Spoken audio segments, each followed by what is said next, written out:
কি গো শুনছো? আজ কি রান্না করব? বানাও না একটা কিছু। আজকে তো আমার রান্নার চ্যানেলের প্রথম দিন, কি রান্না করা যায় বলো তো? তাহলে সেটাই বানাও, তোমার পছন্দের খাবারটা। কিন্তু আমার পছন্দের খাবার যদি আমি এখানে বানাই, কেউ কিছু মনে করবে না তো? এটা কে কি মনে করলো তাতে কি আসে যায়, আমাদের যেটা পছন্দ আমরা খাবো। কিন্তু এটা তো অনেকে খায় না। তাতে কি হয়েছে, অনেকে অনেক কিছুই খায় না, আমাদের যেটা ভালো লাগছে আমরা খাবো। ঠিক আছে, আমি তাহলে বানাতে শুরু করে দিচ্ছি।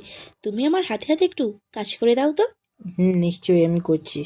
তুমি বানিয়ে নাও জলদি জলদি। এই তো, আমার হয়েই এসেছে। যাও যাও, তুমি ঝটপট হাত পা ধুয়ে আসো। তারপর দুজনে একসাথে খাবো। একসাথে যেমন রান্না করলাম, তারপরে দুজনে কিন্তু একসাথে ভালোভাবে খাবো, বলো? হুম। রান্নায় কি একটু বেশি ঝাল দেবো? না না, মিডিয়াম। ছাঁটে কিন্তু ভালো ঝাল দিলে ভালো লাগবে। আচ্ছা ঠিক আছে, তোমার পছন্দ মতো করো। ঠিক আছে, তাড়াতাড়ি হাত পা ধুয়ে চলে আসো। এই দেখো, আমার ছাঁট পুরো রেডি হয়ে গেছে। এবার ভাতের সাথে খাবে না রুটির সাথে?